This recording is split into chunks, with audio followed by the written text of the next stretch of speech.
Classroom of biology में आप सबका स्वागत है। आज हम एनसीईआरटी के सिलेबस का जो फर्स्ट कंसेप्ट है, फर्स्ट चैप्टर जो है लिविंग वर्ड, इस चैप्टर के बारे में डिस्कस करेंगे। इस चैप्टर में हमें टोटल 7 पॉइंट्स लगभग डिस्कस करने हैं, जिसमें से फर्स्ट है basic principles of life,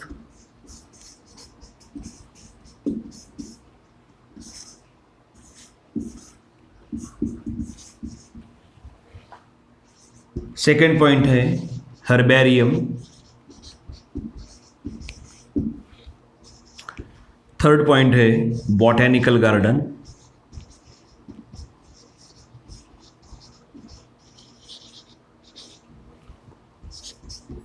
fourth one is a museum, and the fifth one is the zoological park.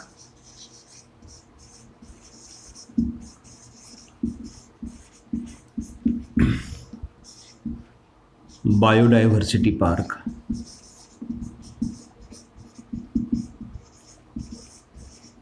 And the last one is the key. Brief introduction इसका ले लेंगे हम। सबसे पहले फर्स्ट जो पॉइंट है बेसिक प्रिंसिपल्स ऑफ लाइफ, ठीक है। इस पॉइंट में हमें लिविंग इस वर्ड को डिफाइन करना है। ये जो लिविंग वर्ड है ना, ये जो वर्ड है लिविंग, इसको हमें डिफाइन करना है, ठीक है। हर्बेरियम एक प्लांट को प्रिजर्व करने की टेक्निक्स है, हमें भी इसके बारे में डिटेल में जानकारी देखनी है। Now after that we are discussing about the botanical garden. Now botanical garden is a garden where the plants are grow according to the classification. Therefore that is what called as the botanical garden. Now the fourth one is a museum. Now zoological park is a different concept because it is related to the animals. Now zoological park provided the information regarding the local as well as the national animals in our area, in our country, and therefore zoological park is provided the good source of information, education regarding the animal behavior, ठीक है। Now biodiversity park is a very similar like botanical and zoological garden, because in case of the biodiversity park there is a, we can study the correlation between the plant and animal and the correlations between the biotic and abiotic factor. Now therefore biodiversity park is a comparative it is a platform of the comparative study, comparison between the plants, animals and natural resources, okay. Now the last point is what? The key means it is the particularly called as the taxonomic key. इसे taxonomic key भी कहा जाता है, because इस की के help से हम प्लांट को आइडेंटिफाइड कर सकते हैं, ठीक है। कैसे? Plants show some morphological character and that character can be used in the key, and according to that character we can define, we can nomenclate the plants, okay. Now these are the total 7 points in this chapter.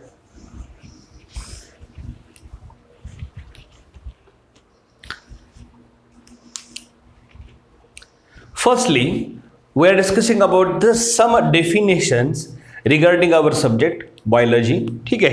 Now after that we are going to discuss in detail the points of this chapter. Now definitions are sometimes asked in the NEET level, and therefore we are discussing about the some definition regarding the biological subject, okay.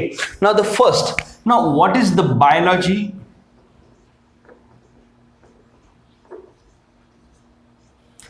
Now biology is nothing but it is the study of living organism. It is a study of living organism. Now therefore biology is the branch of science which deals with the study of living organism. हमें living organism, वो plant या bacteria, फिर जो भी कोई रहा, animals रहो, उसके बारे में अगर हमें स्टडी करना है तो that's why the subject is called as the biology. अगर हमें सिर्फ स्पेसिफिक प्लांट की ही स्टडी करनी है, ठीक है, that is the study of plant.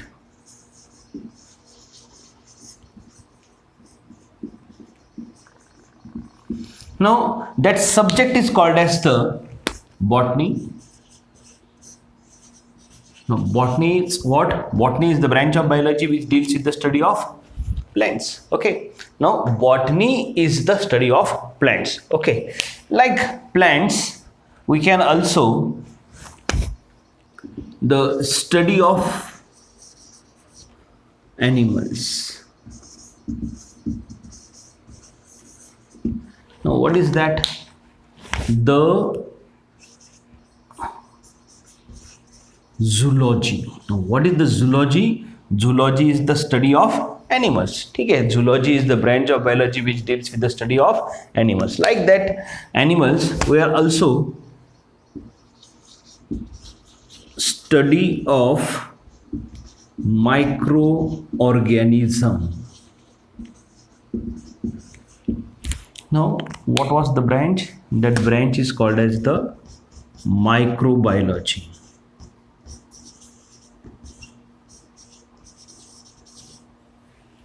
And typical, if we study of viruses,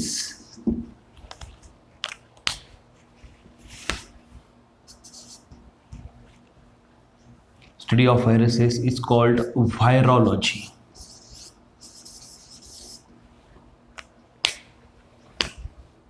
And the sixth one is the study of bacteria. Study of bacteria, है ना, तो that is what called as the bacteriology.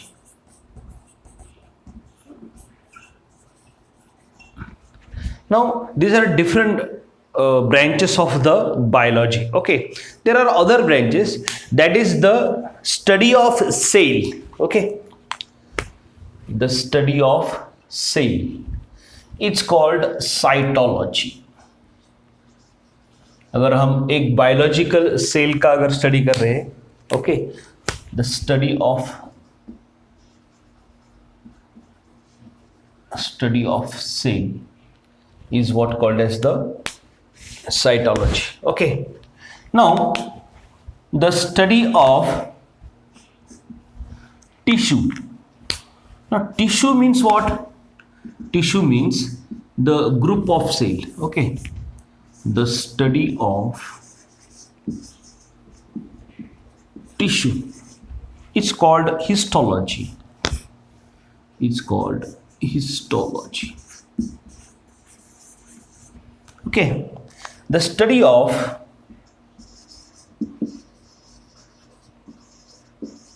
external character. External character means what? External character means it is the body character. Okay, for example, in case of the human being, the skin color is the one body character. ठीक है, color of eyes is the one body character.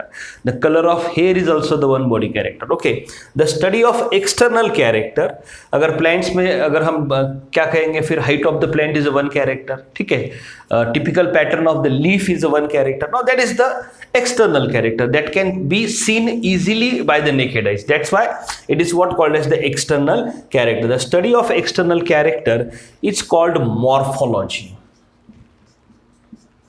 It's called morphology. ठीक है, now the study of internal character, है ना, study of internal character. Internal character means what? That character present inside the body, है ना. For example, अगर plant में रहे तो स्टेम कैसा है, इंटरनली वो किस सेल से बना है ना. That is the study of internal character. In case of animal also, for example heart है तो heart is made up by the special type of cell, that is what called as the special type of tissue called the cardiac tissue. Now that is what the particularly the internal character. Okay, cardiac muscles. Now this is what called as the anatomy. ठीक है। Now अगर हम एक cell के अंदर जो chemicals और उसका केमिकल जो बिहेवियर है उसको हमें स्टडी करना है, तो that's why the cell that is called as the biochemistry actually. Biochemistry.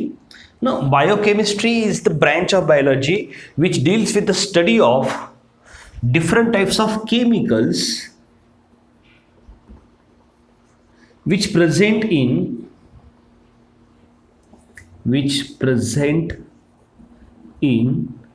cell. एक सिंगल सेल के अंदर जितने भी केमिकल रिएक्शंस होते हैं उसको स्टडी करने के जो भी साइंस है that is what called as the biochemistry. Now देखो, अब बोर्ड पे टोटल 14 डेफिनेशन है, मैं उसको फिर से एक बार लिस्ट आउट करता हूँ। सबसे पहले हमारा सब्जेक्ट जिसका नाम है biology. Now what is the biology? Biology is the study of living organism, है ना। हमें लिविंग ऑर्गेनिज्म का स्टडी करना है तो उसे हम क्या कहेंगे? बायोलॉजी कहेंगे। Now what is the botany? Botany is the study of plants. What is the zoology? It is the study of animals. What is the microbiology? It is the study of microorganism. What is the virology? It is the study of viruses. What is the bacteriology? It is the study of bacteria. Now, what is the cytology? Cytology means what? The study of cell. What is the histology? It is the study of tissue. What is the morphology? It is the study of external character. What is the anatomy?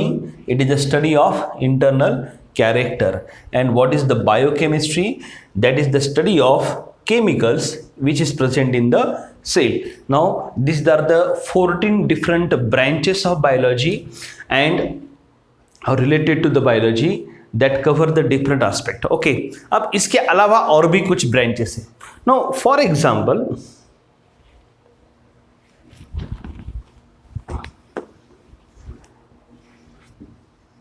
life process. अब life process means what? Now for example, जैसे कि heart, blood and blood vessels that is present in the any kind of animal body. In our body these organs are also present, heart, blood and blood vessels. ठीक है. Now they perform the one function that is what called as the circulation. ठीक है. What do with the help of these three different organs, heart, blood and blood vessels, now the blood is circulated throughout the body. Now this is the process. ठीक है. What happened during this process? The oxygens are provided to the cell while carbon dioxide is taken out from the cell. Now this is the life process, because this process, if this process is interrupted, that life is not become the existence. Okay, now therefore this the study of life processes is called as what? The morphology. Okay, now थोड़ा सा एक अलग term देखेंगे हम biology से ही related, that is what called as the ecology. Now what is the ecology? Now ecology is the study of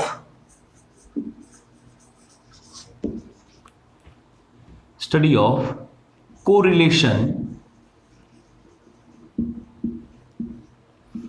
between organism and environment.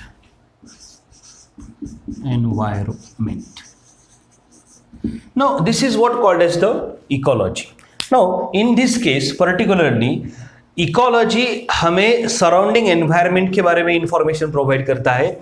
Surrounding environment में different types of जो organisms है ना, उस organism का एक दूसरे से और एनवायरनमेंट से कैसा कोरिलेशन है, वो how they use the natural resources for their survival. Now that is what called as the correlation between the organism and the environment. Okay, now after that next term is the genetics. Now genetics is defined with the help of only two words. What is that? It is the study of heredity and variation. ठीक है. अब heredity and variation means what? Heredity means the transfer of character from one generation to the other generation, that is what the inheritance or heredity. And what is the variation? Variation is the visible difference between the parents and offspring, that is what called as the variation. ठीक है. अब जो next term है embryology. Embryology. Now embryology is the branch of biology in which study of embryo, there is the only study of embryo. Now every sexually reproducing organism is develop the embryo, and the embryo is a in different organism, embryo is a developmental pattern of embryo is different. Now therefore this is what called as the study of embryo.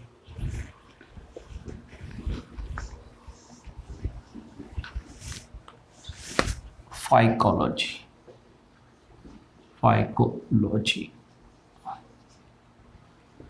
Now what is the phycology? It is the study of algae.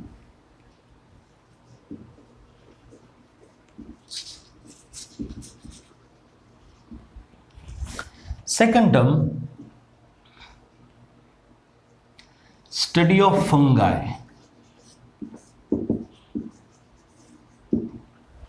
Now this is what called as the mycology.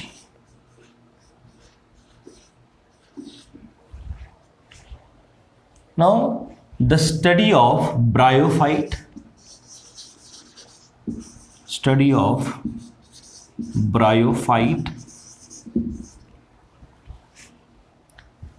that is the bryology.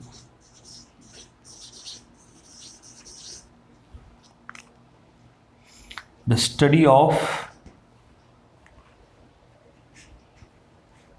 pteridophyte,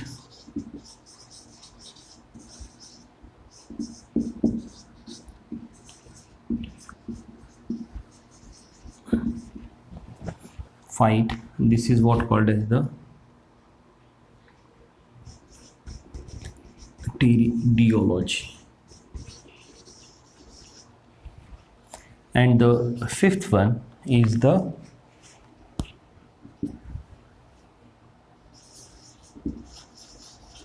study of flowering plant.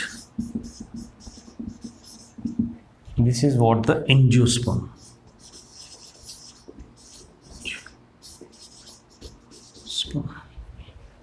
Now angiosperm is the term which is used for the flowering plant, in which seeds are enclosed inside the fruit. Okay, now seeds are enclosed inside the fruit or ovary, that is what called as the angiosperm. Okay, now these are the different types of branches of botany. This subject is also called as the algology. Algology means also the phycology. This is also called as the algology. Algology means what? The study of algae, or phycology means what? Study of algae. Mycology means what? The study of fungi. Bryology means the study of bryophytes.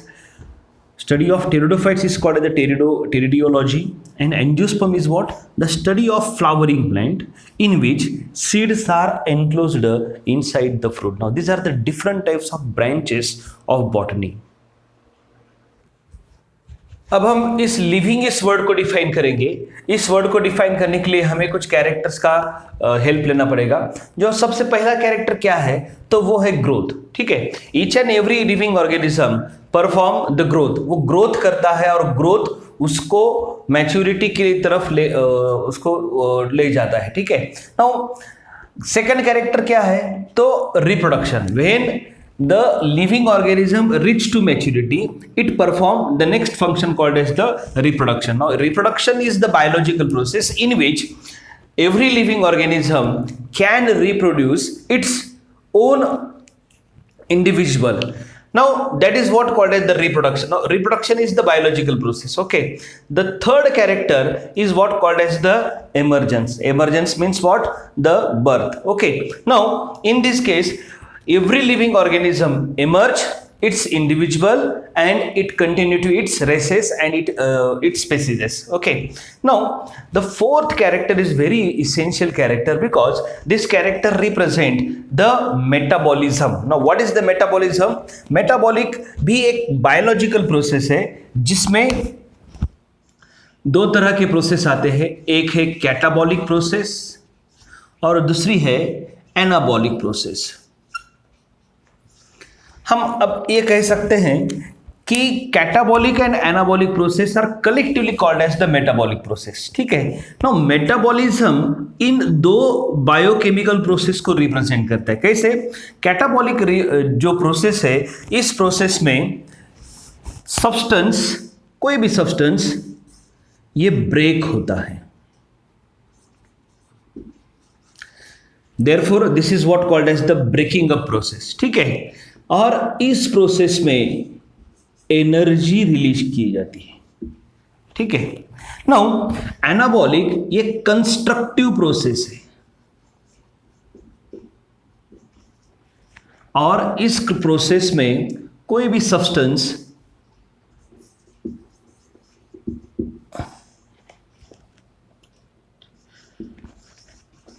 तैयार करने के लिए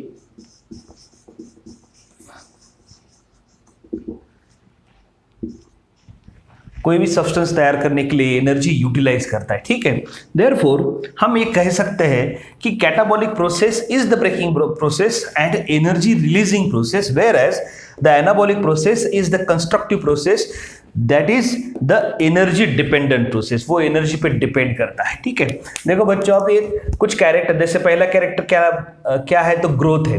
growth के लिए भी energy जरूरी है। ठीक है, तो वो एनर्जी उसे कैटाबॉलिक प्रोसेस से ही मिलती है। ओके, रिप्रोडक्शन, इमर्जेंस और मेटाबॉलिज्म ये कोई भी लिविंग ऑर्गेनिज्म के बेसिक कैरेक्टर है। ठीक है, now the next character that is what called as the ability of response. ठीक है, अब ये जो रिस्पॉन्स है वो दो तरह का दिया जाता है, ये एक केमिकल रिस्पॉन्स है और दूसरा जो रिस्पॉन्स है हम उसे बायोलॉजिकल रिस्पॉन्स भी कहते हैं। ठीक है, अब रिस्पॉन्स, ये रिस्पॉन्सिवनेस, ये एबिलिटी हर लिविंग ऑर्गेनिज्म में हमें देखने को मिलती है। Because of this ability that living organism can properly survive in the surrounding environment. How? Now chemical response is the response which is initiated inside the body. ठीक है, जो बायोलॉजिकल रिस्पॉन्स है वो रिस्पॉन्स सराउंडिंग एनवायरमेंट से जो stimulus मिलते हैं उसके अगेंस्ट में दिया जाता है। फॉर एग्जाम्पल, जैसे कि हमारा एग्जाम्पल दे तो विंटर एंड समर सीजन, ये दो अलग अलग सीजन है जिस सीजन में हमारी बॉडी उस एक्सटर्नल एनवायरमेंट को अलग अलग रिस्पॉन्स देती है। Now it is only because of the every living organism have the ability of response, वो स्टिमुलस को, स्टिमुलाई को रिस्पॉन्स देता है। ठीक है, अब ये जो आखिरी कैरेक्टर है वो बहुत इंपॉर्टेंट कैरेक्टर है। What was that? The cellular organisation. ठीक है, हमने स्कूल लेवल से different types of living organism के बारे में स्टडी की है। जैसे कि अगर से हम अमीबा का एग्जांपल लिए तो अमीबा ये यूनिसेलुलर लिविंग ऑर्गेनिज्म है। ठीक है, और इस यूनिसेलुलर लिविंग ऑर्गेनिज्म से एडवांस जो मल्टीसेलुलर लिविंग ऑर्गेनिज्म है। ठीक है, मगर all the living organism that is made up by the cell. Okay, but whatever the unicellular or multicellular living organism, all the living organism perform its function with the help of this cell and the cellular organization। अगर हम multicellular organism के बारे में देखें तो उस organism में different types of cell रहते हैं अलग अलग तरह के फंक्शन परफॉर्म करने के लिए। ठीक है, now therefore cellular organisation is the one of the important character of living organism. ठीक है, अगर किसी ने पूछा व्हाट इज द लिविंग, है ना, तो हम उसको इस 6 कैरेक्टर से डिफाइन कर सकते हैं। ठीक है, पहला क्या है? ओके, अब इसको कैसा मेमोराइज करना है? पहला है ग्रोथ, दूसरा है रिप्रोडक्शन, तीसरा इमर्जेंस, चौथा मेटाबॉलिज्म, पांचवा एबिलिटी ऑफ रिस्पॉन्स, और ये है छठा character, that is the cellular organisation. ठीक है, अब देखो इसका जो वर्ड है हम इसको क्या कहेंगे, गरेमा, एक लड़की का नाम हो गया है GREMA. Now GREMA means what, G for growth, R for reproduction, E for emergence, M for metabolism, A that means ability of response, C means what, the cellular organization.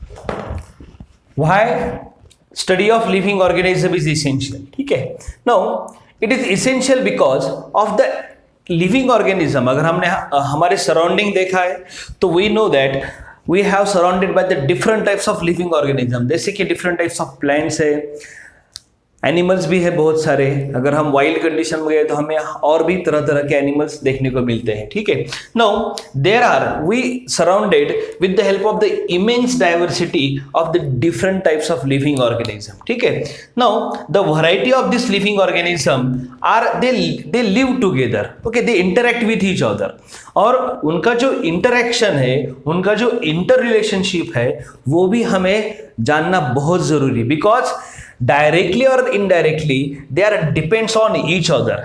जैसे कि कोई एनिमल्स है तो जैसे हमने स्कूल लेवल में कुछ environmental chapter में देखा है कि फूड पिरामिड देखा है, फूड चेन देखा है, फूड वेब देखा है।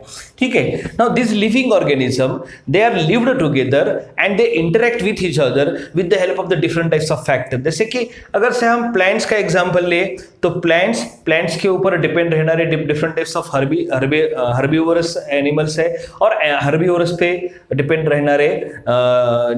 रहने वाले जो भी है वो कार्निवोरस एनिमल्स है ना। Okay, now they are particularly they live together and they show the some interrelationship। वो कैसी है, क्या है, उसके बारे में जानना हमें बहुत जरूरी है। ठीक है, बिकॉज ऑफ दिस फैक्टर, इस सब को स्टडी करने के लिए systematic study is very essential. ठीक है, अगर हम किसी भी लिविंग ऑर्गेनिज्म के बारे में सिस्टमैटिकली स्टडी करेंगे तो हमें उसका एक बिहेवियर पर्टिकुलरली समझ में आएगा, और उनका जो बायोलॉजिकल बिहेवियर है वो अगर मैनकाइंड के लिए बेनिफिशियल है तो हम उसका बेनिफिट्स उठा सकते हैं।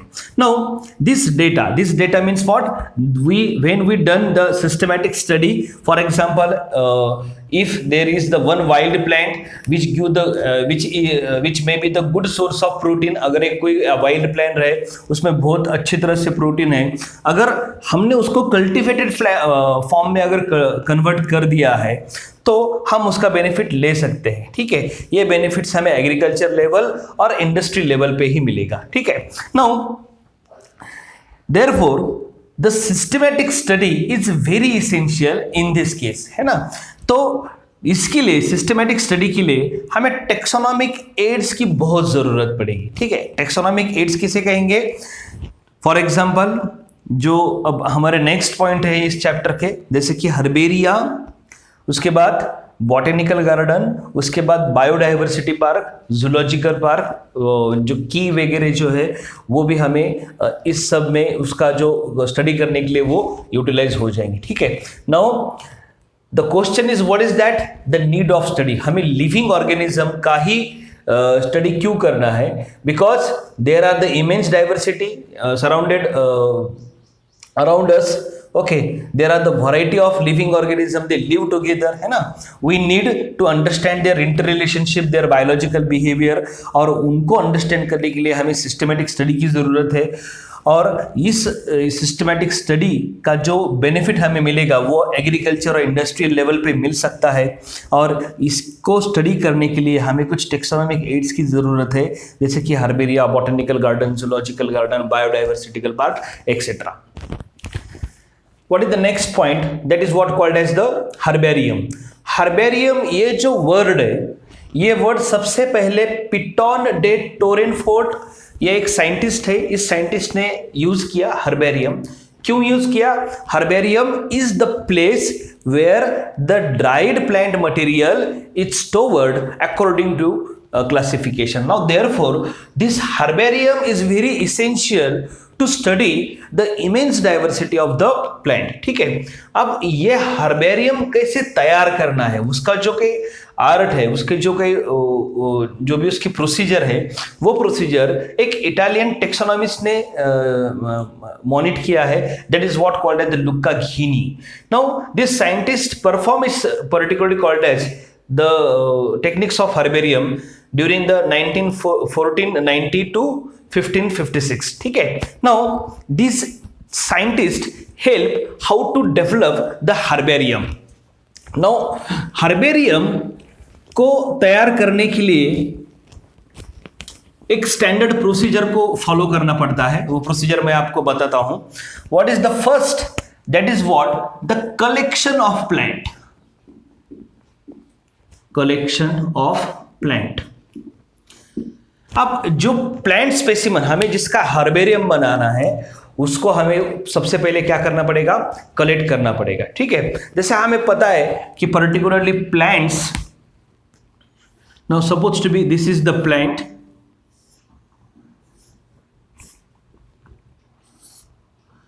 तो ये उसका रूट सिस्टम हो गया, कोई भी हो root system. No, suppose to be this is the plant. तो हमें जो स्पेसिमन लेना है, कलेक्ट करना है, वो पूरा चाहिए. रूट भी चाहिए और शूट जो पार्ट है, शूट के जो पार्ट है वो भी हमें चाहिए. इसमें leaf, flower is very important, sorry. उसके बाद इफ पॉसिबल उसको फ्रूट्स भी चाहिए. ओके, नाउ अगर से इस तरह का हमें प्लांट मिला, कलेक्ट किया, तो हम उसका क्या बना सकते हैं, हर्बेरियम. कैसे, सबसे पहले मैंने क्या बताया, उसकी प्रोसीजर बताने में पहली स्टेप क्या है, that is the selection of the plant, collection of the plant. Okay, now the second is pressing. अब प्रेसिंग का मीनिंग क्या है, ठीक है. उस जमाने में कुछ और करते थे, मगर now in modern days for pressing we use the newspaper.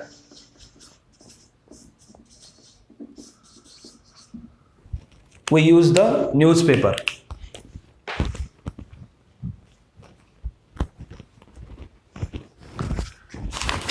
देखो बच्चों, मैं आपको प्रेसिंग किस तरह से किए जाती है बताता हूं.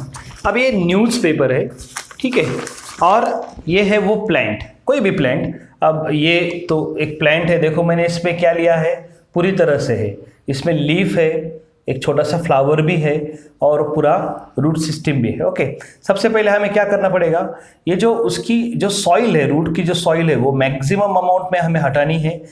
ओके, नाउ आफ्टर दैट हम ये न्यूज़पेपर ले लेंगे. अब इस न्यूज़पेपर में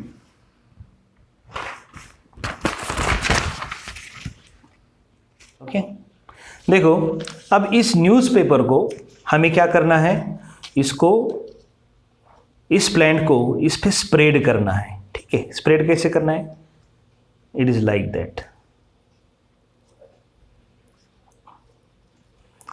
अब इसके बाद हमें इस प्लांट को पूरी तरह से कवर्ड करना है. ठीक है, अब हम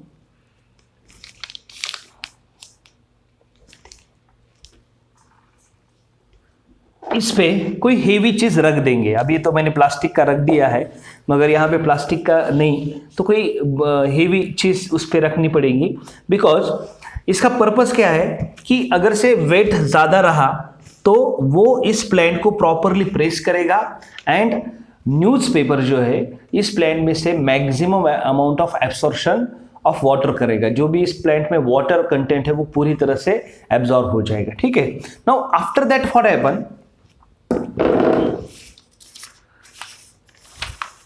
after 2 to 3 days we must change the side also, side and newspaper also. Okay, newspaper बदलने के बाद क्या हो जाएगा कि ये जो है पर्टिकुलरली इसका बेनिफिट हमें क्या मिलेगा कि जो न्यूज़पेपर का जो मॉइस्चर है वो उस प्लांट को खराब नहीं करेगा। After that we must change the newspaper.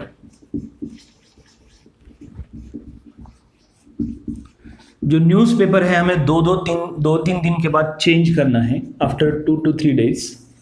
Okay, क्यों करना है? बिकॉज न्यूज़पेपर जो उस प्लांट से मॉइस्चर एब्जॉर्ब करेगा वो न्यूज़पेपर में वैसा ही रहेगा, वो जल्दी ड्राई नहीं होता। तो उसकी वजह से अगर हमने दो दिन या 3 दिन के बाद अगर उसका पेपर बदल दिए तो जो फंगल इन्फेक्शन है उसके चांसेस बहुत कम हो जाएंगे। ठीक है, हमें ऐसा बहुत बार करना पड़ेगा, near about 15 days according to plant रहता है वो, मगर 10 to 15 डेज में उस प्लांट में से पूरा मॉइस्चर एब्जॉर्ब हो जाएगा। ठीक है, now after that now the plant is ready for the herbarium. हमें एक शीट लेनी पड़ेगी, पेपर शीट, थिकनेस उसका अप्रोक्सीमेटली ड्राइंग शीट जैसी रहती है वैसे ही रहता है, मगर this is what called as the herbarium sheet. ठीक है, हर्बेरियम शीट का एक स्टैंडर्ड मेजरमेंट रहता है। For example 29 centimetre to 40 to 41 centimetre उसका स्टैंडर्ड मेजरमेंट रहता है। नाउ अब इसका ये जो शीट है, ये शीट पे हमें वो ड्राइड प्लांट मटेरियल पेस्ट करना है ना, मैं उसका इमेज साइड में रख दूंगा। अब यहाँ पे जो राइट साइड को लोअर राइट साइड को हमें उसके बारे में इंफॉर्मेशन लिखनी है। अब इंफॉर्मेशन क्या लिखनी है? हमने ये प्लांट कब कलेक्ट किया, उसका डेट कौन सा है, किस एरिया से कलेक्ट किया, या फिर उसका लोकल नेम क्या है, या फिर उसकी फैमिली क्या है। ठीक है, तो हमें ऐसे कैरेक्टर्स उस प्लांट में लिखने हैं according to their morphological character, और जिसकी वजह से हमें बाद में फर्दर हम जब हर्बेरियम में जाएंगे तो हमने उस हर्बेरियम के केयरटेकर को, उस सर को पूछेंगे कि सर हमें ये प्लांट का हर्बेरियम देखना है, तो वो इमीडिएटली हमें निकाल के दे देगा। एक इन्फॉर्मेशन हमें लेबल्स यहाँ पे डालने पड़ेंगे। ठीक है, now this is what the herbarium. Herbarium is the place where this kind of the specimens are stored, है ना। हर्बेरियम स्कूल लेवल का रह सकता है, कोई लोकल एरिया का रह सकता है, या फिर कोई जो छोटा सा या डिस्ट्रिक्ट का हो सकता है, तालुका, डिस्ट्रिक्ट, या फिर कोई स्टेट का भी हो सकता है, नेशन का भी हो सकता है। ठीक है, नाउ ये जो हर्बेरियम है वो हमें उस प्लांट के बारे में पूरी तरह की इंफॉर्मेशन प्रोवाइड करता है, and that is very useful for the study of plant.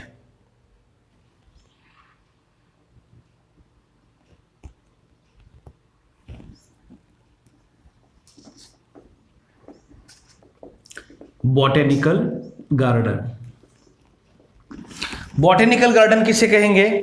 Botanical garden is the place where the plants from the nearby area, और जो रेयर प्लांट है जो अराउंड द वर्ल्ड वहां से हम कलेक्ट करते हैं और उसको इस गार्डन में कल्टिवेट करते हैं, और उसका जो अरेंजमेंट है that is arrangement of that plant is according to the systematic, according to the classification. This is the list of botanical garden of India.